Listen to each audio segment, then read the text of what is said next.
এটি বিনম্ৰ আবেদন আছে সেই আবেদনটি জনাবৰ কাৰণে আজি আপোনালোকক ইয়ালৈ নিমন্ত্ৰণ কৰি আনিলোঁ দিল্লীৰ যেটো বিধানসভা নিৰ্বাচন পাৰ হৈ গ'ল হেতুৱে দিয়া একেবাৰে সহজ যেটো সত্য প্ৰকাশ কৰি থৈ গ'ল হেতু হল যে বিৰোধী যদি একলগ নহয় তেতিয়া হলে বিৰোধীৰ পৰাজয় অৱশ্যভাম্বী এই সাধাৰণ সত্যটো আমি বুজি নুঠাটোৱে হৈছে এই সময়ৰ ভাৰতীয় গণতন্ত্ৰৰ এটা অত্যন্ত ডাঙৰ সংকট মই ৰিপিট কৰিছো মই দুহাৰিছো যে দিল্লী নিৰ্বাচন হাৰিয়ানা নিৰ্বাচন প্ৰত্যেকটো নিৰ্বাচনে আমাক বাৰম্বাৰ কৈ আছে এটা সাধাৰণ সত্য আমাক বাৰম্বাৰ কৈ আছে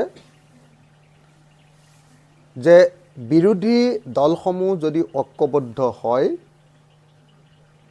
তেতিয়া হলে শাসক দলক পৰাভূত কৰিব পাৰে আৰু বিৰোধী দলবিলাক যদি ভাগ ভাগ হয় তেতিয়া হলে কেতিয়াও শাসক দলক পৰাভূত কৰাটো সম্ভৱপৰ নহয় কিন্তু এই সাধাৰণ সত্যটো আমি যেন প্ৰত্যেকটো বিৰোধী দলে যেন এই সাধাৰণ সত্যটোক উপলব্ধি কৰিব পৰা নাই সেইকাৰণে বিভিন্ন ধৰণৰ অজুহাত যেন আমি উলিয়াই থাকো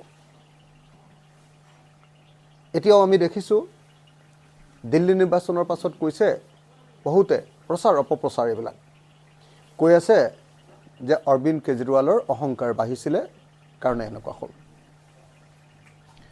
কোনোবাই আকৌ কৈ আছে যে নহয় কংগ্ৰেছে বিজেপিক জিকাই দিলে এইবিলাক প্ৰচাৰ অপপ্ৰচাৰ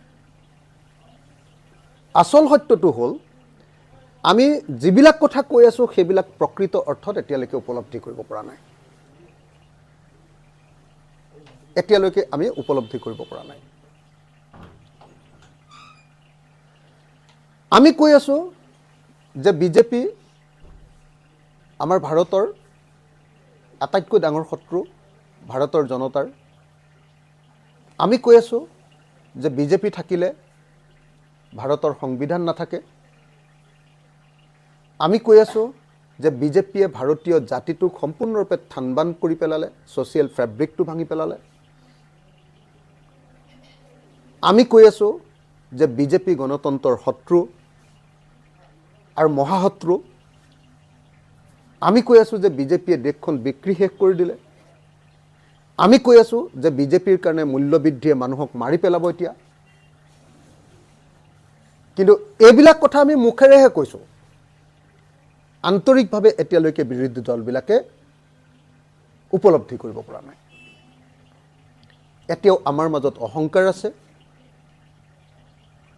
এতিয়াও আমাৰ মাজত কি কৰিছো এটা বস্তু চাইছো যে বিজেপিক হৰুৱাতকৈ নিজৰ দলৰ সংগঠন বৃদ্ধি কৰা কথাটোতে আমি লাগি আছো সেইকাৰণে 2026ৰ নিৰ্বাচনটো অসমৰ 2026ৰ নিৰ্বাচনটো হ'ল যে বিজেপিক পৰাভূত কৰিম নে আমাৰ নিজৰ দলৰ সংগঠন বৃদ্ধি কৰিম এটোৱে হ'ল নিৰ্বাচন 2026ৰ নিৰ্বাচনটো এতিয়া যদি কংগ্ৰেছে বেলেগকে খেলে কংগ্ৰেছৰ হয়তো 126টা সমষ্টিতে তেওঁলোকৰ প্ৰাৰ্থী ওলাব ৰাইজৰ দলে যদি বেলেগকে খেলে তেতিয়ালে ৰাইজৰ দলৰো হয়তো অসমৰ সকলো সমষ্টিতে কেণ্ডিডেট ওলাব সংগঠন বাঢ়িব কিন্তু আমাৰ সংগঠনবিলাক বাঢ়িব কিন্তু কোনো পধ্যে দেশৰ জনতা নাবাছে দেশৰ গণতন্ত্ৰ নাবাছে দেশৰ সংবিধান নাবাছে সেইকাৰণে একেবাৰে সহজ সত্যটো হ'ল দিল্লী নিৰ্বাচনৰ পাছত হাৰিয়ানা নিৰ্বাচনৰ পাছত আমি সকলোৱে একলগ হ'ব লাগিব আমি সকলোৱে ঐক্যবদ্ধ হ'ব লাগিব বিশেষকৈ বিজেপিৰ নিচিনা এটা দানৱীয় শক্তি যি মানুহক সাম্প্ৰদায়িক বিভাজনেৰে উত্তেজিত কৰি তোলে বিজেপিৰ নিচিনা এটা দানৱীয় শক্তি যি গণতন্ত্ৰ ধ্বংস কৰি দেশত স্বৈৰতন্ত্ৰ বা ফেচিবাদ আনে। সেই দানৱীয় শক্তিক যদি সঁচাকৈ নিৰ্মূল কৰা নাযায়, এই সময়খিনিত যদি অকল নিজৰ সংগঠন বৃদ্ধিৰ কথা আমি যদি চিন্তা কৰি থাকোঁ, যিটো যোৱাবাৰৰ উপনিৰ্বাচনত 2024-2025 উপনিৰ্বাচনত কংগ্ৰেছে যিটো ভুল কৰিলে, 5টা বিধানসভা সমষ্টিতে অসমৰ নিৰ্বাচনত অৱতীৰ্ণ হৈ নিজৰ সংগঠন ৰক্ষা কৰিবৰ কাৰণে, তেতিয়াহ'লে আমি গণতন্ত্ৰ ৰক্ষা কৰিব নোৱাৰোঁ। গতিকে গণতন্ত্ৰ ৰক্ষা কৰিম নে নিজৰ সংগঠন বৃদ্ধি কৰিম, নিজৰ দলীয় স্বাৰ্থ উৰ্ধত নে দেশৰ স্বাৰ্থ উৰ্ধত, 2026 চনৰ নিৰ্বাচনটো হ'ব এই প্ৰশ্ন। এটা কথা আপোনালোকে খাটাং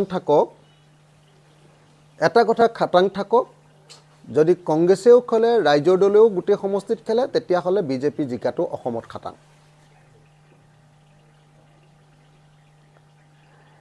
আৰু এটা কথাও খাটাং থাকক যে আমি যিহেতু অকল এখন চিটত খেলিছিলোঁ, জিকিছিলোঁ, গতিকে এইবাৰ আমি এখনতকৈ বেছি জিকিমেই, অকলেই খেলোঁ বা বেলেগকৈ খেলোঁ, গতিকে আমাৰ লোকচান একো হ'বলগীয়া এইবাৰ ইলেকশ্যনত নাই।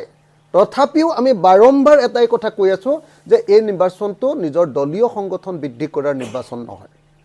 আমি 126টাতে কেণ্ডিডেট দি দিলে আমাৰ সংগঠন বাঢ়ি যাব, কিন্তু সদায় আমি একতাৰ কাৰণে নিজকে ছেক্ৰিফাইচ কৰি আহি আছোঁ। আপোনালোকে সকলোৱে জানে 2021 চনত আমি বিশ্বাসঘাতকতাৰ বলি হ'লোঁ। 2021 চনৰ উপনিৰ্বাচন থাউৰাৰ মৰিয়নি, তাতো বিশ্বাসঘাতকতাৰ বলি হ'লোঁ ৰাইজৰ দল। 2024 চনৰ আপোনাৰ MP ইলেকশ্যন, তাতো আমি বিশ্বাসঘাতকতাৰ বলি হ'লোঁ। 2025 চনৰ উপনিৰ্বাচন, তাতো আমি বিশ্বাসঘাতকতাৰ বলি হ'লোঁ। বিহালী বা বঙাইগাঁও এই ইলেকশ্যনতো আমি বিশ্বাসঘাতকতাৰ বলি হ'লোঁ। তাৰ পাছতো আমি বাৰম্বাৰ কৈ আছোঁ যে নাই, আমি একলগ হ'বই লাগিব। এইটোক যদি কোনোবাই দুৰ্বলতা বুলি ভাবিছে, আমি একলগ হ'বলৈ কোৱা কথাটো যদি কোনোবাই দুৰ্বলতা বুলি ভাবিছে, তেতিয়াহ'লে তেওঁৰ গাত আচলতে বিজেপিৰ বীজাণুটো সোমাই আছে। বিজেপিৰ বীজাণু, সাম্প্ৰদায়িকতাৰ বীজাণু, বিজেপিক জিকোৱাৰ তেওঁৰ মনৰ ভিতৰত অকণমান মানে হেৰিটো লুকাই আছে তাৰমানে। সেইকাৰণে মই আহ্বান জনাব খুজিছোঁ, মই কাৰোৰ বিৰুদ্ধে এটাও বাক্য ক'ব খোজা নাই। এইবাৰ আমি একলগ হ'বই লাগিব, নহ'লে আকৌ বিজেপি আহিব। গতিকে বিজেপিক পৰাভূত কৰিবৰ কাৰণে একলগ হোৱাটোৱে হ'ল একেবাৰে সহজ আৰু সত্য কথা। এইটো নহ'লে আমি মৰি গ'লোঁ, দেশ মৰি যাব, জাতি মৰি যাব, জনগণ মৰি যাব। মূল্য বৃদ্ধিৰ কাৰণে মানুহ আৰু থাকিব নোৱাৰিব। হিমন্ত বিশ্ব শৰ্মাৰ নিচিনা মানুহজনক, স্বৈৰতান্ত্ৰিক মানুহ এজনক, ফেচিবাদী আৰু সাম্প্ৰদায়িক মানুহ এজনক আমি যদি প্ৰতিৰোধ কৰিবৰ কাৰণে, বিজেপিৰ নিচিনা এটা দানৱীয় শক্তিক যদি প্ৰতিৰোধ কৰিবৰ কাৰণে একলগ হ'ব নোৱাৰোঁ, তেতিয়াহ'লে পৃথিৱীত আমি কেতিয়াও গণতন্ত্ৰৰ কথা কৈ থাকি লাভ নাই। সেইকাৰণে আমি ৰাইজৰ দলে আহ্বান জনাইছোঁ, অনুৰোধ জনাইছোঁ যে আমাৰ বিৰোধী দলবিলাকৰ সভা আকৌ আৰম্ভ হ'ব লাগে। এইবাৰ টিভিত দেখুৱাই সভাবিলাক নালাগে। আমি অনুৰোধ কৰিছোঁ দেই, এইটো ছিষ্টেমটো ডেফিনেটলি অল পাৰ্টিয়ে ঠিক কৰিব।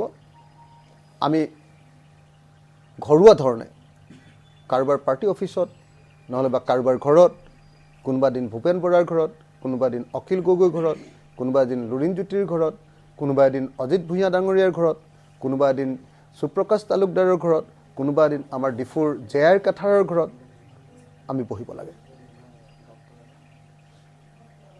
মই এইটো ৰাইজৰ দলৰ সভাপতি হিচাপে এই আনুষ্ঠানিক অথবা অনানুষ্ঠানিক বৈঠক আৰম্ভ কৰিবৰ কাৰণে সকলো দলৰ প্ৰতি আহ্বান জনাইছোঁ। নম্বৰ 1।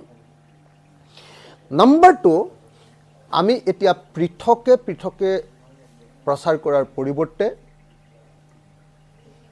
অহা এসপ্তাহমানৰ ভিতৰৰ পৰা আমি একেলগে ৰাইজৰ মাজলৈ যাবলৈ আৰম্ভ কৰিব লাগে। যেনেকৈ ধৰক এতিয়া কংগ্ৰেছে চোতালে কংগ্ৰেছ বুলি কিবা এটা প্ৰগ্ৰেম লৈছে, সেইটো অকল কংগ্ৰেছ দল নগৈ আমি চোতালে বিৰোধী ঐক্য মঞ্চ বা যিকোনো এটা প্ৰগ্ৰেম দেই, মই উদাহৰণটোহে দিছোঁ, তেনেকৈ আমি আগবাঢ়িলেহে আমি 2026ৰ কাৰণে গোটেই মানুহৰ মাজত কনফিডেন্স বিল্ডিং কৰিব পাৰিম, মানুহৰ মাজত আৰু আস্থাটো আমি গঢ় দিব পাৰিম। আৰু তৃতীয় কিন্তু আটাইতকৈ গুৰুত্বপূৰ্ণ কথাটো হ'ল যে অহা 2 মাহৰ ভিতৰত আমাৰ মাজত কোন দলে ক'ত ইলেকশ্যন খেলিব সেইটো স্থিৰ সিদ্ধান্ত এটা হ'ব লাগে 2 মাহৰ ভিতৰত। সেইকাৰণে মই ভাবোঁ যে ফেব্ৰুৱাৰী আৰু মাৰ্চৰ ভিতৰত আমি কোন দলে ক'ত নিৰ্বাচন বিজেপিৰ বিৰুদ্ধে খেলিম দলকেইটাক স্পেচিফিক কৰি দিব লাগে আৰু দলবিলাকে নিজৰ কেণ্ডিডেট লৈ কেম্পেইন আৰম্ভ কৰিব লাগে। মই বিনম্ৰভাৱে প্ৰাৰ্থনা জনাইছোঁ যে 2 মাহতকৈ বেছি সময় ল'ব নালাগে। ফেব্ৰুৱাৰী আৰু মাৰ্চৰ ভিতৰত 31 মাৰ্চৰ ভিতৰত আমি আটাইয়ে আমাৰ কোনটো দলে কিমান সমষ্টিত নিৰ্বাচন খেলিব সেইটো সঠিকভাৱে আমি নিৰ্ধাৰণ কৰি লওঁ আৰু তাৰ পাছত আমি আগবাঢ়ি যাওঁ। মই এই 3টা কথা ক'বৰ কাৰণে মই ৰিপিট কৰি দিওঁ, দোহাৰি দিওঁ, যাতে ভুলভাৱে প্ৰচাৰটো নাযায় যে আমাৰ ৰাইজৰ দলৰ আবেদন হ'ল অতি সোনকালে 1 দিন 2 দিন 3 দিন 7 দিনৰ ভিতৰত আমাৰ বিৰোধী দলবিলাকৰ আনুষ্ঠানিক বা অনানুষ্ঠানিক বৈঠক সকলো পাৰ্টিক লৈ আমাৰ হ'ব লাগে আৰু এইটো প্ৰচাৰৰ পৰা অকণমান আঁতৰত ৰাখিব লাগে। 2 নম্বৰ, আমি পৃথকে অভিযান চলোৱা বা মানুহৰ মাজলৈ যোৱাৰ পৰিৱৰ্তে আমি বিৰোধী ঐক্যমঞ্চ হিচাপে ঐক্যবদ্ধভাৱে আমাৰ অভিযানবিলাক আৰম্ভ কৰিব লাগে। ৰাইজৰ মাজলৈ যোৱা 2026ৰ অভিযান। আৰু তৃতীয় বস্তুটো হ'ল যে আমি অহা 2 মাহ অৰ্থাৎ ফেব্ৰুৱাৰী আৰু মাৰ্চৰ ভিতৰত এই 2 মাহৰ ভিতৰত আমাৰ কোন দলে ক'ত নিৰ্বাচন খেলিব তাৰ তালিকা আমি সম্পূৰ্ণ কৰিব লাগে যাতে আমি বিজেপিৰ বিৰুদ্ধে যুঁজিবলৈ যথেষ্ট সময় লাভ কৰিব পাৰোঁ। এই 3টা বিনম্ৰ আহ্বান জনাবৰ কাৰণে আজিৰ এই সংবাদমেলখন আয়োজন কৰিলোঁ। মই আপোনালোকক সকলোকে আকৌ এবাৰ দোহাৰি দিওঁ যে 2026ৰ নিৰ্বাচনটো আমি সংগঠন বৃদ্ধিৰ নিৰ্বাচন হিচাপে নলৈ 2026ৰ নিৰ্বাচনটো গণতন্ত্ৰ বচোৱাৰ নিৰ্বাচন হিচাপে সাম্প্ৰদায়িক আৰু ফেচিবাদক বিদায় দিয়াৰ নিৰ্বাচন হিচাপে আমি সকলোৱে ঐক্যবদ্ধ হ'বলৈ সংকল্প ল'ব লাগে। এটা সাধাৰণ সত্য যে বিৰোধী বিভক্ত হ'লে চৰকাৰী পক্ষ জিকে আৰু বিৰোধী ঐক্যবদ্ধ হ'লে চৰকাৰী পক্ষ পৰাজিত হয়। এই সত্যটোক আমি সকলোৱে উপলব্ধি কৰিব লাগে। একেবাৰে সাধাৰণ আৰু সহজ সত্য এটা। আৰু ইয়াক লৈ কোনেও টেঙৰামি, কোনেও বেছি চতুৰালি, কোনেও বেছি এইটোক লৈ খেলিব নালাগে। আমি সকলোৱে মিলি আহক এইবাৰ বিজেপিক পৰাভূত কৰিবৰ কাৰণে ঐক্যবদ্ধ হওঁ। এই কথাকেইটা ক'বৰ কাৰণে মই আপোনালোকক ইয়ালৈ নিমন্ত্ৰণ কৰি আনিছিলোঁ আৰু মই আশা কৰোঁ যে সকলো দলে মোৰ এই যিকেইটা আহ্বান এই আহ্বানটোক কোনো পধ্যে যাতে বেলেগ ধৰণে নলয়, একদম মুকলি মন লৈ দলৰ সকলোৰে লগত কথা পাতি দলৰ তৃণমূল পৰ্যায়ৰ আমাৰ কৰ্মীবিলাকৰ দাবী অনুসৰি আমাৰ দলৰ সকলোৰে সহমতৰ ভিত্তিত এই সংবাদমেল আয়োজন কৰিছোঁ আৰু এই সংবাদমেলৰ জৰিয়তে আজিৰ দিনটোৰ পৰাই আমি একলগ হ'বৰ কাৰণে কথাবিলাক আৰম্ভ কৰিব লাগে বুলি আহ্বান জনাইছোঁ। কোনোবাই 60 দিনৰ সময়সীমা দিছোঁ, মানে আমাৰ মাজত যোনে কাজিয়া লগাব খোজে তেওঁলোকে কৈ দিয়ে যে অখিল গগৈ আমুকটো চৰ্ত দিছে, অখিল গগৈ এনেকুৱা সময়সীমা দিছে। মই কি কৈছোঁ, যদি 2026 চনত নিৰ্বাচনত সঁচাকৈ জিকিব লাগে অহা 2 মাহৰ ভিতৰত আমাৰ কেণ্ডিডেটবিলাক কোনে ক'ত খেলিব তাৰ তালিকাখন তৈয়াৰ হ'ব লাগে। এইটোতো কোনো চৰ্তই নহয়, এইটো কোনো সময়সীমাই নহয়। এইটো মোৰ বিনম্ৰ আহ্বান যে এইটো কৰিলেহে আমি জিকিব পাৰিম। কিন্তু সেইটোক মানে আমাৰ মাজত কাজিয়া লগাবৰ কাৰণে কি কৰে, আমাৰ সময়সীমা আমাৰ চৰ্ত এনেকৈ বুলি নিউজ কৰি দিয়ে। এইটো একদম যোনে এইটো নিউজ কৰে নহয় সময়সীমা চৰ্ত যিটো দিয়াই নাই মই সেইটো বুলি নিউজ কৰি দিয়ে, তাৰ অৰ্থটো হ'ল যে আমাৰ মাজত কাজিয়া লগাবলৈ খুজিছে, চৰকাৰী পক্ষৰ হৈ আমাৰ লগত কাজিয়া লগাব খুজিছে।